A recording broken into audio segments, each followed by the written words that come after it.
नमस्कार। बोलिए श्री गुरु महाराज की जय, गणपति देव महाराज की जय। बृहस्पतिवार कथा की जय।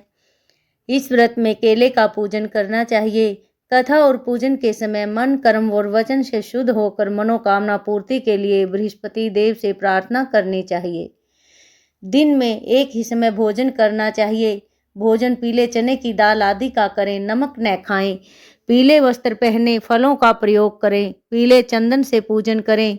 पूजन के बाद प्रेम पूर्वक गुरु महाराज की कथा सुननी चाहिए। इस व्रत को करने से मन की इच्छाएं पूर्ण होती हैं और बृहस्पति महाराज प्रसन्न होते हैं। धन, विद्या, पुत्र तथा मनोवांछित फल की प्राप्ति होती है। परिवार में सुख तथा शांति रहती है। इसलिए यह व्रत सर्वश्रेष्ठ और फलदायक है। प्राचीन काल की बात है कि भारत में एक राजा राज्य करता था। वह बड़ा ही प्रतापी तथा दानी था। वह नित्य प्रति मंदिर में भगवत दर्शन को जाता था। वह ब्राह्मण और गुरु की सेवा किया करता था। उसके द्वार से कोई भी याचक निराश नहीं लौटता था। वह प्रत्येक गुरुवार को व्रत रखता एवं पूजन करता था। हर दिन गरीबों की सहायता करता था, परंतु यह बात उसकी रानी को अच्छी नहीं लगती थी। वह न व्रत करती और न किसी को एक पैसा भी दान में देती थी। वह राजा से भी ऐसा करने को मना किया करती थी। एक समय की बात है कि राजा शिकार खेलने वन को चले गए। घर पर रानी और दासी थी। उस समय गुरु बृहस्पति देव ने साधु का रूप धार कर राजा के दरवाजे पर भिक्षा मांगी तो वह कहने लगी, हे साधु महाराज, मैं इस दान और पुण्य से तंग आ गई हूँ। इस कार्य के लिए तो मेरे पतिदेव ही बहुत हैं। अब आप ऐसी कृपा करें कि सारा धन नष्ट हो जाए तथा मैं आराम से रह सकूं। साधु रूपी बृहस्पति देव ने कहा, हे देवी, तुम तो बड़ी विचित्र हो। धन और संतान से कोई भी दुखी नहीं होता। इसको तो सभी मनुष्य चाहते हैं। पापी भी पुत्र और धन की इच्छा करता है। अगर तुम्हारे पास धन अधिक है तो भूखे मनुष्यों को भोजन कराओ, प्याऊ लगवाओ, ब्राह्मणों को दान दो, धर्मशाला बनवाओ, कुआं, तालाब, बावड़ी, बाग, बगीचों आदि का निर्माण कराओ तथा निर्धन की कुंवारी कन्याओं का विवाह करवाओ तथा यज्ञ आदि करो। इस प्रकार के कर्मों से आपके कुल का और आपका नाम परलोक में सार्थ होगा एवं स्वर्ग की प्राप्ति होगी। परंतु रानी साधु की इन बातों से खुश न हुई। उसने कहा, हे महाराज, मुझे ऐसे धन की आवश्यकता नहीं जिसको मैं अन्य मनुष्यों को दान दूं तथा जिसको रखने संभालने में ही मेरा सारा समय नष्ट हो जाए। साधु ने कहा, हे देवी, यदि तुम्हारी ऐसी इच्छा है तो जैसा मैं बताता हूँ वैसे करना। तुम बृहस्पतिवार के दिन घर को गोबर से लीपना, अपने केशों को पीली मिट्टी से धोना, केशों को धोते समय स्नान करना, राजा से कहना वह हजामत करवाए, भोजन में मांस, मदिरा, खाना, कपड़ा धोबी के यहाँ धुलने डालना। इस प्रकार 7 बृहस्पतिवार करने से तुम्हारा सब धन नष्ट हो जाएगा। यह कहकर साधु महाराज रूपी बृहस्पति देव भगवान अंतर्ध्यान हो गए। रानी ने साधु के अनुसार 7 बृहस्पतिवार वैसा ही करने का विचार किया। साधु के बताए अनुसार करते हुए केवल 3 बृहस्पतिवार ही बीते थे कि उसका समस्त धन संपत्ति नष्ट हो गई। भोजन के लिए दोनों समय परिवार तरसने लगा तथा संसारिक भोगों से दुखी रहने लगा। तब वह राजा रानी से कहने लगा कि हे रानी, तुम यहाँ पर रहो, मैं दूसरे देश को जाता हूँ, क्योंकि यहाँ पर मुझे सभी मनुष्य जानते हैं। इसलिए मैं यहाँ कोई कार्य नहीं कर सकता। देश चोरी परदेश भीख बराबर है। ऐसा कहकर राजा परदेश चला गया। वहाँ जंगल से लकड़ी काट कर लाता और शहर में बेचता। इस तरह जीवन व्यतीत करने लगा। इधर राजा के बिना रानी और दासी दुखी रहने लगी। किसी दिन भोजन मिलता और किसी दिन जल पीकर ही रह जाती। एक समय रानी और दासी को 7 दिन बिना भोजन के व्यतीत हो गए तो रानी ने अपनी दासी से कहा, हे दासी, यहाँ पास ही के गांव में मेरी एक बहन रहती है। वह बहुत ही धनवान है। तू उसके पास जा और वहां से 5 सेर भेजर मांग कर ले आ, जिससे कुछ समय के लिए गुजर हो जाएगी। दासी रानी की बहन के पास गई। रानी की बहन उस समय पूजा कर रही थी। बृहस्पतिवार का दिन था। दासी ने रानी की बहन से कहा, हे रानी, मुझे आपकी बहन ने भेजा है, मुझे 5 सेर भेजर दे दो। दासी ने यह बात अनेक बार कही, परंतु रानी की बहन ने कोई उत्तर नहीं दिया, क्योंकि वह उस समय बृहस्पतिवार की कथा सुन रही थी। जब दासी को रानी की बहन से कोई उत्तर नहीं मिला तो वह बहुत दुखी हुई उसे क्रोध भी आया। वह लौटकर रानी के पास आकर बोली, हे रानी, आपकी बहन बहुत ही धनी है, वह छोटे लोगों से बात नहीं करती। मैंने उससे कहा तो उसने कोई उत्तर नहीं दिया, मैं वापस चली आई। रानी बोली, हे दासी, इसमें उसका कोई दोष नहीं। जब बुरे दिन आते हैं तो कोई सहारा नहीं देता। अच्छे बुरे का पता विपत्ति में ही लगता है। जो ईश्वर की इच्छा होगी वही होगा। यह सब हमारे भाग्य का दोष है। उधर रानी की बहन ने सोचा कि मेरी बहन की दासी आई थी, परंतु मैं उससे नहीं बोली, इससे वह बहुत दुखी हुई होगी। कथा सुनकर और भगवान विष्णु का पूजन समाप्त कर वह अपनी बहन के घर आई और कहने लगी, हे बहन, मैं बृहस्पतिवार का व्रत कर रही थी, तुम्हारी दासी गई, परंतु जब तक कथा होती है तब तक न उठते हैं और न बोलते हैं, इसलिए मैं न बोली। कहो दासी क्यों गई थी? रानी बोली, बहन, हमारे घर अनाज नहीं था। वैसे तुमसे कोई बात छिपी नहीं है, इस कारण मैंने दासी को तुम्हारे पास 5 सेर भेजर लेने के लिए भेजा था। रानी की बहन बोली, देखो बहन, बृहस्पति देव भगवान सबकी मनोकामना पूर्ण करते हैं। देखो शायद तुम्हारे घर में अनाज रखा हो। यह सुनकर दासी घर के अंदर गई तो उसे एक गड़ा बेजर का भरा मिल गया। उसे बड़ी हैरानी हुई, क्योंकि उसने एक एक बर्तन देख लिया था। उसने बाहर आकर रानी को बताया। दासी अपनी रानी से कहने लगी, हे रानी, देखो, वैसे हमको जब तक अन्न नहीं मिलता था तो हम हर रोज ही व्रत करते थे। अगर इनसे व्रत की विधि और कथा पूछ ली जाए तो हम भी किया करेंगे। दासी के कहने पर रानी ने अपनी बहन से बृहस्पतिवार व्रत के बारे में पूछा। उसकी बहन ने बताया, बृहस्पतिवार के दिन व्रत में चने की दाल और मुनक्का से विष्णु भगवान का केले की जड़ में पूजन करें तथा दीपक जलावें, पीला भोजन करें तथा कथा सुने। इस प्रकार करने से गुरु भगवान प्रसन्न होते हैं, अन्न पुत्र धन देते हैं, मनोकामना पूर्ण करते हैं। व्रत और पूजन की विधि बताकर रानी की बहन अपने घर लौट गई। रानी और दासी दोनों ने निश्चय किया कि बृहस्पति देव भगवान का पूजन जरूर करेंगे। 7 रोज बाद जब बृहस्पतिवार आया तो उन्होंने व्रत रखा। गुड़साल में जाकर चना और गुड़ बीन लाई तथा उसकी दाल से केले की जड़ का तथा विष्णु भगवान का पूजन किया। अब भोजन पीला कहाँ से आए? दोनों बड़ी दुखी हुई, परंतु उन्होंने व्रत किया था, इस कारण बृहस्पति देव भगवान प्रसन्न थे। एक साधारण व्यक्ति के रूप में वे 2 थालों में सुंदर पीला भोजन लेकर आए और दासी को देकर बोले, हे दासी, यह भोजन तुम्हारे और दासी रानी के लिए है, तुम दोनों करना। दासी भोजन पाकर प्रसन्न हुई और रानी से बोली, रानी जी, भोजन कर लो। रानी को भोजन आने के बारे में कुछ पता नहीं था, इसलिए वह दासी से बोली, जा तू ही भोजन कर, क्योंकि तू हमारी व्यर्थ में हंसी उड़ाती है। दासी बोली, एक व्यक्ति भोजन दे गया है। रानी कहने लगी, वह भोजन तेरे लिए ही दे गया है, तू ही भोजन कर। दोनों ने गुरु भगवान को नमस्कार किया और फिर भोजन शुरू किया। उसके बाद वे प्रत्येक बृहस्पतिवार को गुरु भगवान का पूजन करने लगी। बृहस्पति देव भगवान की कृपा से उनके पास धन हो गया, परंतु रानी फिर से आलस्य करने लगी। तब दासी बोली, देखो रानी, तुम पहले भी इस प्रकार आलस्य करती थी, तुम्हें धन के रखने में कष्ट होता था, इस कारण सभी धन नष्ट हो गया था। अब गुरु भगवान की कृपा से धन मिला है तो फिर तुम्हें आलस्य होता है। बड़ी मुसीबतों के बाद हमने यह धन पाया है, इसलिए हमें दान पुण्य करना चाहिए तथा भूखे मनुष्यों को भोजन कराओ, प्याऊ लगवाओ, ब्राह्मणों को दान दो, कुआं, तालाब, बावड़ी आदि का निर्माण कराओ, मंदिर, पाठशाला बनवा कर दान दो, कुंवारी कन्याओं का विवाह करवाओ, धन को शुभ कार्यों में खर्च करो, जिससे तुम्हारे कुल का यश बढ़े तथा स्वर्ग प्राप्त हो और पितृ प्रसन्न हो।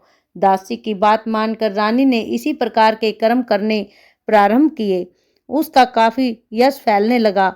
एक दिन रानी और दासी आपस में विचार करने लगी कि न जाने राजा किस दशा में होंगे, उनकी कोई खोज खबर नहीं है।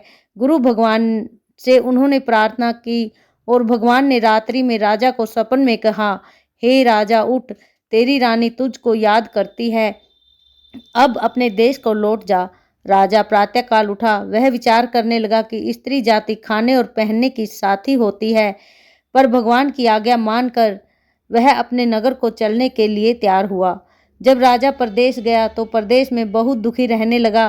प्रतिदिन जंगल से लकड़ी बीन कर लाता और उसे शहर में बेचकर अपने दुखी जीवन को बड़ी कठिनता से व्यतीत करता था। एक दिन राजा दुखी हो अपनी पुरानी बातों को याद करके रोने लगा। उस जंगल में बृहस्पति देव एक साधु का रूप धार कर आए और राजा के पास आकर बोले, हे लकड़हारे, तुम इस सुनसान जंगल में किस चिंता में बैठे हो, मुझे बताओ। यह सुनकर राजा के नेत्रों में जल भर आया और साधु की वंदना कर बोले, हे प्रभु, आप सब कुछ जानने वाले हैं। इतना कहकर राजा ने साधु को अपनी संपूर्ण कहानी बतला दी। महात्मा दयालु होते हैं। वे राजा से बोले, हे राजा, तुम्हारी पत्नी ने बृहस्पति देव के प्रति अपराध किया था, जिसके कारण तुम्हारी यह दशा हुई है। अब तुम किसी प्रकार की चिंता मत करो, भगवान तुम्हें पहले से अधिक धन देंगे। तुम्हारी पत्नी ने भी भगवान बृहस्पति का व्रत शुरू कर दिया है। अब तुम भी बृहस्पतिवार का व्रत करके चने की दाल व गुड़ जल लोटे में डालकर केले का पूजन करो। फिर कथा कहो या सुनो, भगवान तुम्हारी सब मनोकामना पूर्ण करेंगे। साधु को प्रसन्न देखकर राजा बोला, हे प्रभु, लकड़ी बेचकर इतना पैसा भी नहीं बचता जिससे भोजन के उपरांत कुछ बचा सकूं। मैंने रात्रि में अपनी रानी को व्याकुल देखा है। मेरे पास कोई साधन नहीं है जिससे उसका समाचार जान सकूं। फिर मैं बृहस्पति देव की कहानी कहूं, यह भी मुझको कुछ मालूम नहीं है।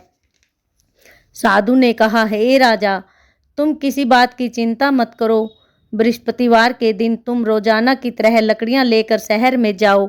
तुम्हें रोज से दुगना धन प्राप्त होगा, जिससे तुम भली भांति भोजन कर लोगे तथा बृहस्पति देव की पूजा का सामान भी आ जाएगा। बृहस्पतिवार की कहानी निम्न प्रकार है। प्राचीन काल में एक बहुत ही निर्धन ब्राह्मण था। उसके कोई संतान नहीं थी। वह नित्य पूजा पाठ करता, परंतु उसकी स्त्री बहुत मलिनता के साथ रहती थी। वह न स्नान करती और न किसी देवता का पूजन करती। प्रातःकाल उठते ही सर्वप्रथम भोजन करती, बाद में कोई अन्य कार्य करती। ब्राह्मण देवता बहुत दुखी रहते थे। पत्नी को बहुत समझाते, लेकिन उसका कोई परिणाम न निकला। भगवान की कृपा से ब्राह्मण की स्त्री के कन्या उत्पन्न हुई। वह कन्या अपने पिता के घर में बड़ी होने लगी। वह बालिका प्रातःकाल स्नान करके भगवान विष्णु का जप करती, बृहस्पतिवार का व्रत भी करने लगी। पूजा पाठ समाप्त कर स्कूल जाती तो मुट्ठी में जौ भर के ले जाती और पाठशाला के मार्ग में डालती जाती। वही जौ स्वर्ण के हो जाते तो लौटते समय उनको बीन कर घर ले आती। एक दिन वह बालिका सूप में उन सोने के जौ को फटक कर साफ कर रही थी तथा उसकी मां ने देख लिया और कहा, हे बेटी, सोने के जौ को फटकने के लिए सोने का सूप होना चाहिए। दूसरे दिन गुरुवार था। इस कन्या ने व्रत रखा और बृहस्पति देव से प्रार्थना करके कहा, हे प्रभु, यदि मैंने सच्चे हृदय से आपकी पूजा की तो मुझे सोने का सूप दे दो। बृहस्पति देव ने उसकी प्रार्थना स्वीकार कर ली। रोजाना की तरह वह कन्या जौ फैलाती हुई स्कूल चली गई। स्कूल से लौटकर जब वह जौ बीन रही थी तो बृहस्पति देव की कृपा से उसे सोने का सूप मिला। उसे वह घर ले आई और उससे जौ साफ करने लगी, परंतु उसकी मां का वही ढंग रहा। एक दिन की बात है, वह कन्या सोने के सूप में जौ साफ कर रही थी। उस समय नगर का राजकुमार वहां से होकर निकला। इस कन्या के रूप और कार्य को देखकर उस कन्या पर मोहित हो गया। राजमहल आकर वह भोजन और जल त्याग कर उदास होकर लेट गया। राजा को जब राजकुमार द्वारा अन्न जल त्यागने का समाचार ज्ञात हुआ तो वह मंत्रियों के साथ अपने पुत्र के पास गए और बोले, हे बेटा, तुम्हें किस बात का कष्ट है? किसी ने अपमान किया है अथवा कोई और कारण है? मुझे बताओ, मैं वही करूंगा जिससे तुम्हें प्रसन्नता हो। राजकुमार ने अपने पिता की बातें सुनी तो वह बोला, मुझे आपकी कृपा से किसी बात का दुख नहीं है, न ही किसी ने मेरा अपमान किया है, परंतु मैं उस लड़की के साथ विवाह करना चाहता हूँ जो सोने के सूप में जौ साफ कर रही थी। यह सुन राजा आश्चर्य में पड़ गया और बोला, हे बेटा, इस तरह की कन्या का तुम ही पता लगाओ, मैं उसके साथ तुम्हारा विवाह अवश्य ही करवा दूंगा। राजकुमार ने राजा को लड़की का घर का पता बतलाया। मंत्री उस लड़की के घर गया और राजा का आदेश ब्राह्मण को सुनाया। कुछ ही दिन बाद ब्राह्मण की कन्या का विवाह राजकुमार के साथ संपन्न हो गया।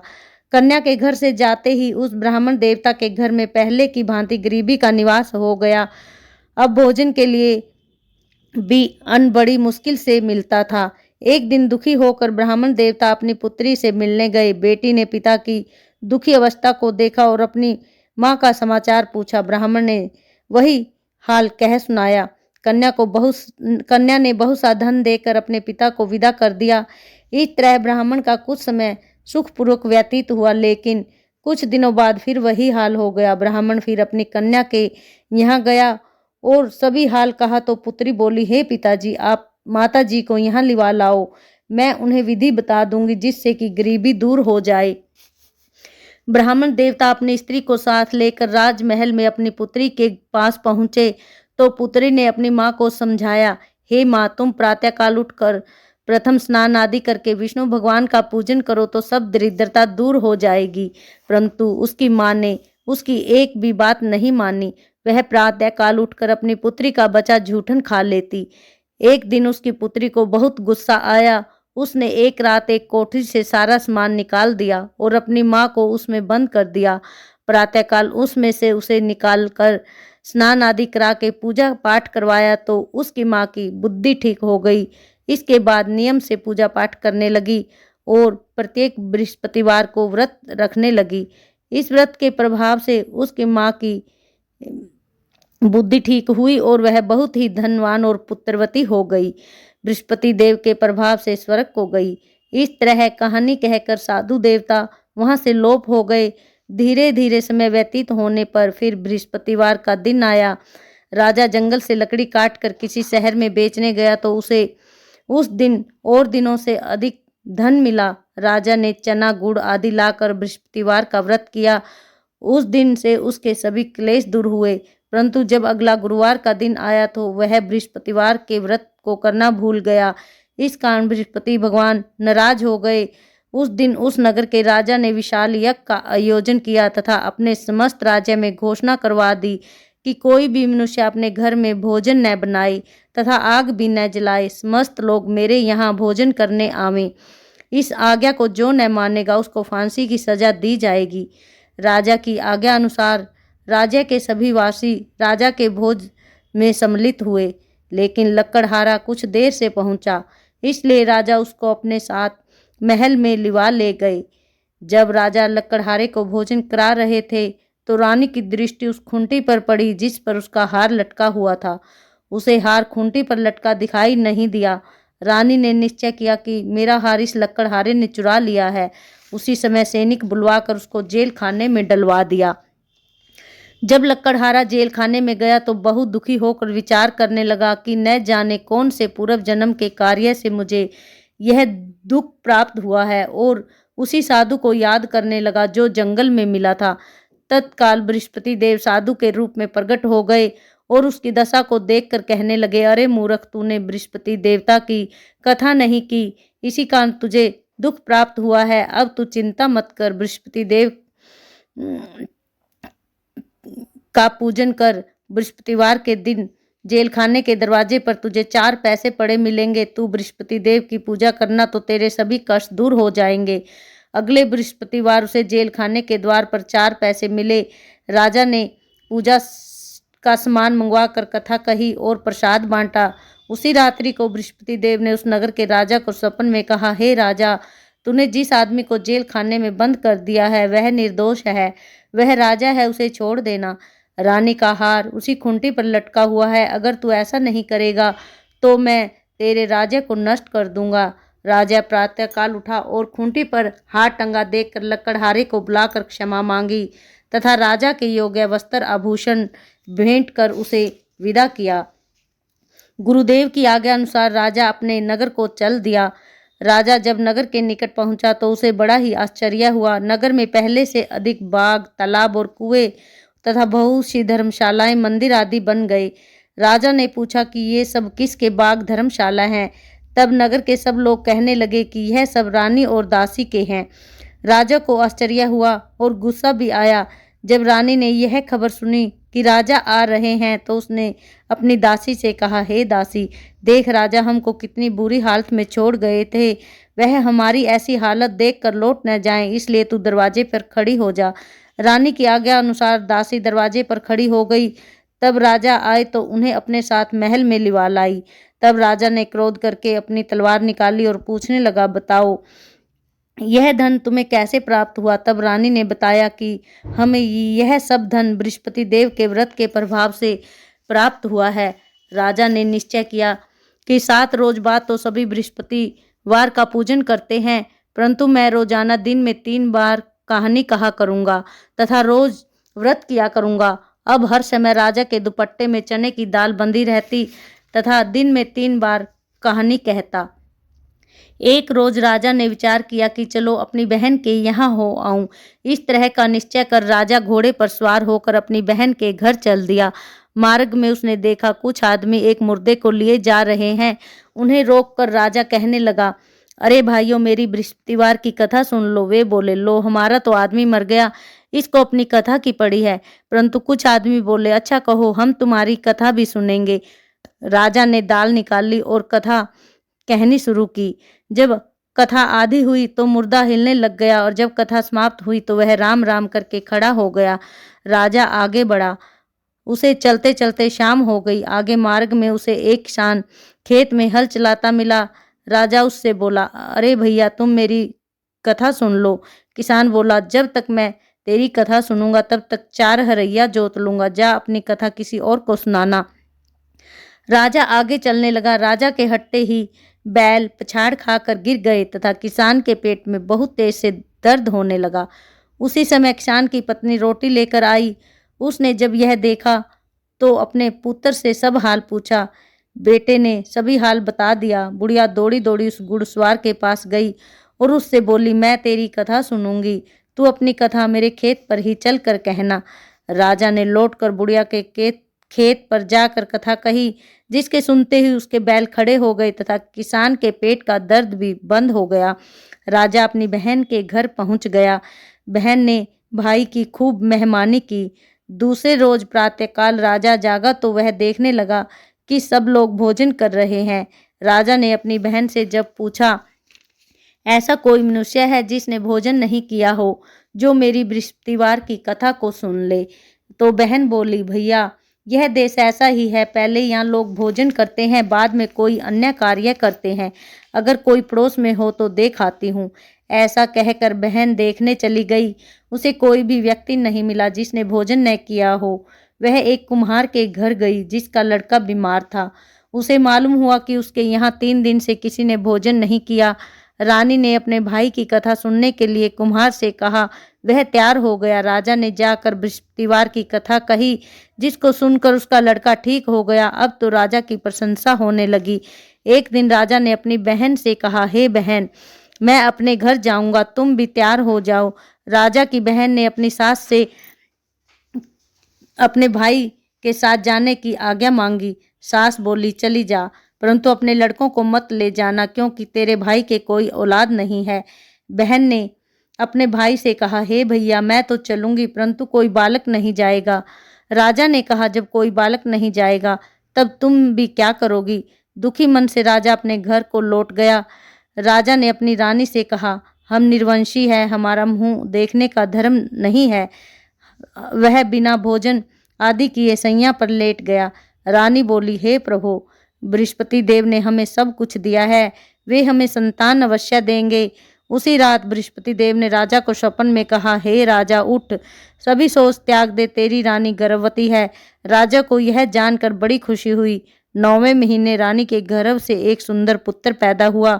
तब राजा बोला, हे रानी, स्त्री बिना भोजन के रह सकती है, परंतु बिना कहे नहीं रह सकती। जब मेरी बहन आए तुम उससे कुछ मत कहना। रानी ने हाँ कर दी। जब राजा की बहन ने यह शुभ समाचार सुना तो वह बहुत ही खुश हुई तथा बधाई लेकर अपने भाई के यहाँ आई। तभी रानी ने कहा, घोड़ा चढ़कर नहीं आई, गधा चढ़ी आई। राजा की बहन बोली, भाई, मैं इस प्रकार न कहती तो तुम्हें औलाद कैसे मिलती? बृहस्पति देव ऐसे ही हैं, जैसी जिसके मन में कामनाएं हैं सबकी पूर्ण करते हैं। जो सद्भाव पूर्वक बृहस्पतिवार का व्रत करता है एवं कथा पढ़ता है, सुनता है और दूसरों को सुनाता है, बृहस्पति देव उसकी सब मनोकामनाएं पूर्ण करते हैं। बृहस्पति देव उनकी सदैव रक्षा करते हैं। जो संसार में सद्भावना से गुरुदेव का पूजन एवं व्रत सच्चे हृदय से करते हैं, उनकी सभी मनोकामनाएं पूर्ण होती हैं। जैसी सच्ची भावना से रानी और राजा ने बृहस्पति देव की कथा का गुणगान किया, उनकी सभी इच्छाएं बृहस्पति देव ने पूर्ण की। इसलिए सबको कथा सुनने के बाद प्रसाद लेकर जाना चाहिए। हृदय से उनका मनन करते हुए जयकारा बोलना चाहिए। बोलिए बृहस्पति देव भगवान की जय, बोलिए विष्णु भगवान की जय। ओम जय बृहस्पति देवा, ओम जय बृहस्पति देवा, छिन छिन भोग लगाऊं कदली फल मेवा। ओम जय बृहस्पति देवा, तुम पूर्ण परमात्मा, तुम अंतर्यामी, जगत पिता जगदीश्वर, तुम सबके स्वामी। ओम जय बृहस्पति देवा, चरणामृत निज निर्मल, सब पातक हरता, सकल मनोरथ दायक, कृपा करो भरता। ओम जय बृहस्पति देवा, तन मन धन अर्पण कर, जो जन शरण पड़े, प्रभु प्रकट तब हो कर, आकर द्वार खड़े। ओम जय बृहस्पति देवा, दीन दयाल दया निधि, भगतन हितकारी, पाप दोष सब हरता, भव बंधन हारी।